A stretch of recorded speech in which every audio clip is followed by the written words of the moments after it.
everyone, I am here today with a quick video on how to clean your dry brush. I should clean it a little bit more often than I do. I basically just clean it whenever I remember. The key to cleaning the dry brush is not to get it wet all the way through. You basically just want to clean the bristles. So what I do is I clean it with Dr. Bronner soap, and I have a whole video on how I use Dr. Bronner soap, including my dilution and all of that, so I will link that down below. The couple pumps go on one side of the dry brush, and I go ahead and work it into the bristles very gently, just using my hand. So once I've scrubbed the bristles with my hand, I'll turn the brush over and do the other side as well. Again, 2 to 3 pumps on the surface of the brush, and then I work it in very gently with my hand, taking care not to get the foam all the way in to the core of the brush. I don't really want to soak this all the way through again. I just want to clean the outside, the surface area that touches my skin. Once I am done massaging the dry brush, I'm massaging the brush that massages me, I go ahead and I start rinsing off the soap. I do this very gently, taking care not to get the brush completely saturated with water. I have some lukewarm water coming from the tap. I put that into the palm of my hand, and I gently just take my hand with the water and splash it onto the surface of the dry brush, wiping away all of the foam.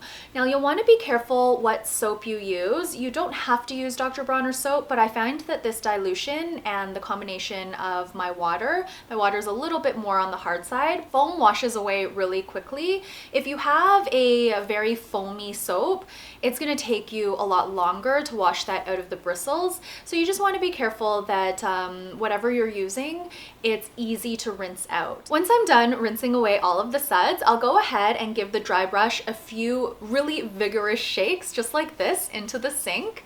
And that basically gets rid of any excess water that might be hanging out in the bristles. I'll take a clean cloth and I'll just squeeze the dry brush with it, getting rid of any other water that may be on the surface. I basically want to soak up as much water as I can. Your dry brush is now clean and you can hang it up to dry completely. I do have another step though that I like to do at this point, and that's to spray the entire surface of the dry brush with this tea tree spray. This stuff is an antibacterial cleanser, and it basically just contains a little bit of alcohol, water, glycerin, tea tree leaf oil, menthol, and some peppermint oil. I just spritz the dry brush a few times with this spray on either side, again where the bristles touch my body, and then I will hang it up to dry. There is a strong tea tree smell, but that goes away very quickly, and the alcohol, of course, will evaporate away, leaving you with a very clean dry brush. That is basically it for how I clean my dry brush. Please let me know down below if you use a dry brush and how you like using it. I found that my skin was quite sensitive at first. I found the dry brush incredibly prickly, and I found that using it really hurt my skin. But as I kept using it, I just got used to it, and maybe I wore in the dry brush a little so it's not as stiff. Now it just feels wonderful. I'm actually I used quite a bit of pressure, especially on my legs, and it just feels really, really nice. Of course, when you're using the dry brush, always remember to stroke towards the heart.